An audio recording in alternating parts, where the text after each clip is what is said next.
Hello students, चलिए आज हम लोग देखेंगे रेलवे ग्रुप डी का, ठीक है, मैथ्स का प्रैक्टिस सेट। तो शुरू करते हैं। तो पहला क्वेश्चन कह रहा है कि a shopkeeper allows a discount of 15% on the mark price, ठीक है। If the mark price is 240 and he makes a profit of 20%, what is the cost price of the item. देखो भाई, आपको हमेशा याद रखना है, जब कभी भी एक पे प्रॉफिट होगा एक पे डिस्काउंट होगा, तो आपको हमेशा ये फॉर्मूला याद रखना है, MP equal to CP। MP पे क्या होगा, 100 प्लस प्रॉफिट होगा, और CP पे क्या होगा, 100 माइनस डिस्काउंट, ठीक है, परसेंटेज है में। तो देखो पहले वाले केस पे क्या था, इसको 20% का प्रॉफिट हो रहा है, तो 100 प्लस 20। सेकेंड वाले केस पे उसको 15 का घाटा हो रहा है, 100 माइनस 15, तो यानी 120/85, ठीक है। अब कह रहा है कि जो मार्क प्राइस है यानी 120 की वैल्यू है वो 240 है, तो ये कितने गुना है इसका, 2 गुना। तो ये जो वैल्यू होगी हमारी CP भी कितनी हो जाएगी, 2 गुना हो जाएगी। हमसे कॉस्ट प्राइस से पूछा गया था पेपर में।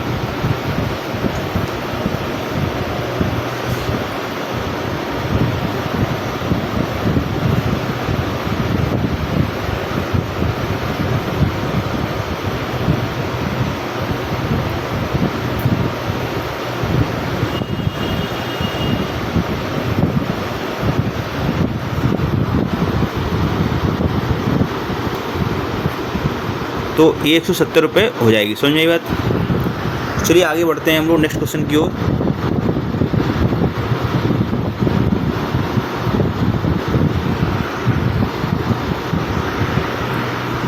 देखो क्वेश्चन नंबर सेकंड देखते हैं। क्वेश्चन नंबर सेकंड देखो क्या कह रहा है भाई। कह रहा है कि the ratio of the present ages of A and B is 4:5, ठीक है। After 6 years their ages will be in the ratio 5:6। What is the present age of A। Here A and B age is current age is 4:5. After 6 years, their age will be 5:6. We should देखो सबसे पहले हम लोग इनके बीच का ये, ठीक है, इसको बोलते हैं हम लोग हॉरिजॉन्टल डिफरेंस, और इसको बोलते हैं हम लोग वर्टिकल डिफरेंस, ठीक है। तो हॉरिजॉन्टल डिफरेंस सेम होना चाहिए, ठीक है। अगर नहीं सेम है तो इसको हम लोग सेम बनाते हैं, ठीक है। फिर हम लोग वर्टिकल डिफरेंस से काउंट करते हैं। तो 1 इक्वल टू कितना है, 6 यूनिट। तो 1 यूनिट की वैल्यू कितनी हो गई, 6। तो 4 unit present age of A कितनी हो जाएगी, 4 यूनिट। तो 4 यूनिट की वैल्यू कितनी हो जाएगी, 4 × 6 24 साल।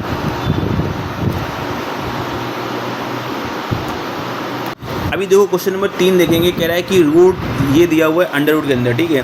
तो आपको थोड़ा सा ध्यान लगा के देखना है, ठीक है। क्या ध्यान लगा के देखना है, देखो ये A × A यानी A² हो जाएगा, ठीक है। ये B × B यानी B² हो जाएगा, ठीक है, कोई दिक्कत नहीं है। तो यार अब फॉर्मूला, अगर ये जाहिर सी बात है माइनस का 2AB का फॉर्मूला बन सकता है। तो एक बार चेक कर लेते हैं, 6.5 × 2, तो ये हो जाएगा 13, कोई दिक्कत। और 13 × 39 और 13 × 5 = 65, ठीक है। तो मतलब 45.5 आ रहा है, यानी ये A - B का होल स्क्वायर बन रहा है, ठीक है। तो A - B का होल स्क्वायर, तो अब अंडर रूट स्क्वायर क्या हो जाएगा, कैंसिल आउट। तो ओनली क्या बचेगा, A - B, यानी A की वैल्यू है 6.5 और B की वैल्यू है 3.5। तो हमारा आंसर जो फाइनल हो जाएगा वो आ जाएगा 3 आ जाएगा। तो ऑप्शन नंबर A करेक्ट हो जाएगा।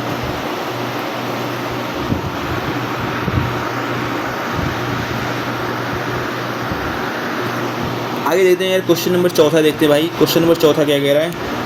कह रहा है कि the simple interest on a sum of money for 3 years is at 8% per annum is 4800। देखो अगर 1 साल में, ठीक है, 8% मिलेगा, तो 3 साल में कितना मिलेगा। हर वर्ष जो सिंपल इंटरेस्ट होता है, साधारण ब्याज होता है, बराबर होता है। तो 8 × 24 हो जाएगा।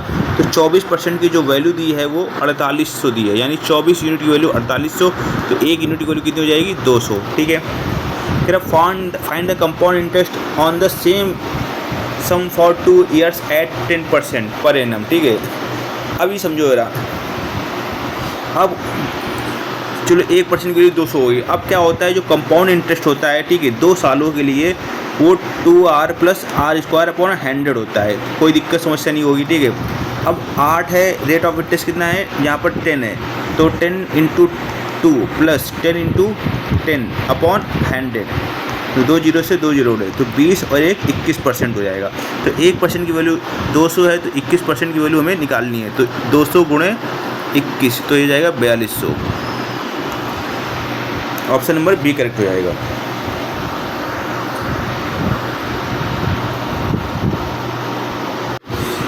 देखो दोस्तों, ठीक है, हमारा ये बैच है रेलवे ग्रुप डी का, ठीक है, जिनको प्रैक्टिस करनी है, अच्छी तरीके से प्रिपरेशन करनी है, ठीक है, आपको कंप्लीट मैथ्स, ठीक है, ये आपका, ठीक है, ओनली मैथ्स का जो कोर्स है वो 149 रुपये मिलेगा, ठीक है।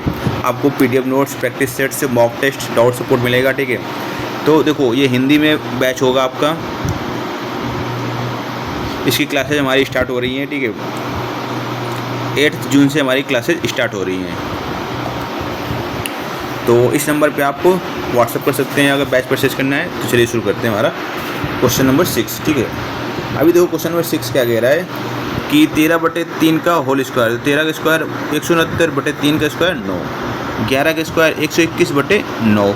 अभी आपको पता है अगर बेस सेम हो यानी हर समान हो तो ऊपर वाले केवल जुड़ जाते हैं। 9 1 10, 16 12 28 1 29, 290/3। तो ऑप्शन नंबर 1 करेक्ट हो जाएगा।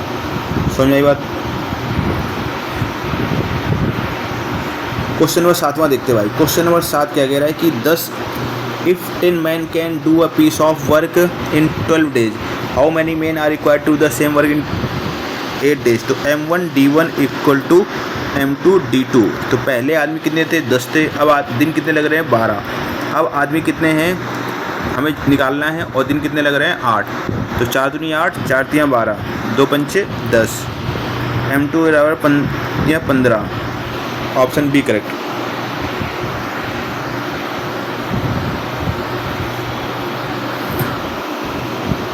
दो the base of a circular cylinder has a circumference of 6 pi, ठीक है। तो सर्कमफ्रेंस क्या होता है? वो 2 पाई आर होता है, क्योंकि जो सर्कुलर सिलेंडर है तो सर्कल है एक्चुअल में, तो उसका बेस जो सर्कमफ्रेंस होगा 2 पाई आर, तो उसकी वैल्यू 6 पाई, पाई से पाई, आर की value 3। Height of cylinder is 8 centimetre, तो एच की वैल्यू 8। हमसे पूछा जा रहा है find its curve surface area, तो इसका CSA जो होता है सिलेंडर का वो 2 पाई आर एच प्लस आर होता है, ठीक है। तो ये चीज़ समझ लो आप, ठीक है, ऐसे दिया हुआ है, ठीक है। तो इसका जो CSA होगा 2 पाई आर एच होगा और TSA होगा, ठीक है, 1 मिनट, सॉरी CSA पूछा गया 2 पाई आर एच होगा, ओके सॉरी 2 पाई आर एच, ठीक है। और जो TSA होगा 2 पाई आर एच प्लस आर होगा, ठीक है। और वॉल्यूम होता है पाई आर स्क्वायर एच। तो देखो भाई, तो यहाँ पर 2 पाई आर की वैल्यू तो उन्होंने पहले ही दे रखी थी ना, 6 पाई इंटू एच की वैल्यू कितनी थी? 8। तो हमें मल्टीप्लाई कर देना था 48 पाई, ठीक है, डायरेक्टली कर देते, कोई इसको निकालने की जरूरत नहीं थी, ठीक है। आगे देखो क्वेश्चन नंबर 9 देखते हैं भाई। क्वेश्चन नंबर 9 क्या कह रहा है? Find the LCM of fraction 2/3, 4/9 और 5/6। तो जब कभी भी एलसीएम बोलेगा तो ऊपर वाले का एलसीएम निकालना होगा फ्रैक्शन में, नीचे वाले का निकालना होगा HCF।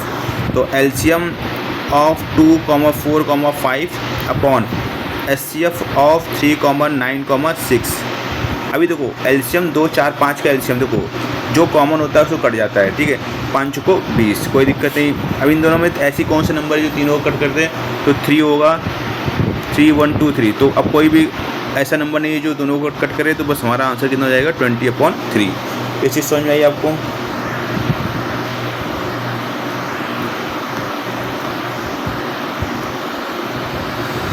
अभी देखो रहा क्वेश्चन नंबर 10 क्या बोल रहा है भाई? कह रहा है कि average weight of 8 students is 40 kg। If a new student 49 kg is added, what will be the new average weight of the student, ठीक है। अब 8 स्टूडेंट्स का, ठीक है, एवरेज वेट 40 था। अब जो नया बच्चा आया 49 है, वो 9 किलो ज़्यादा है एवरेज से, ठीक है। तो यही 9 किलो, ये 9, अब 8 स्टूडेंट पहले थे, ये नया बच्चा आया तो सब में 9 किलो यही डिवाइड होगा ना। तो पहले एवरेज 40 था, अब 1 बढ़ जाएगा, कितना हो जाएगा? 41 हो जाएगा। तो ऑप्शन नंबर 1 करेक्ट हो जाएगा। तो देखो दोस्तों, अगर आपको बैच समझ में आया हो, इसको अभी हम नेक्स्ट टाइम से हिंदी में अपलोड करा देंगे, ठीक है। हिंदी में आपके क्वेश्चन रहेंगे, बाइलिंगुअल रहेंगे। तो कोई दिक्कत समस्या हो, ठीक है, बता दीजिएगा। और हमारा बैच है उसको आप परचेज कीजिएगा, ठीक है। रात में आपको क्लासेस चलेगी, बढ़िया प्रैक्टिस सेशन चलेगा, ठीक है। और आपको जो आपका लेवल है, ठीक है, ग्रुप डी का, उसके अनुसार ही पढ़ाया जाएगा।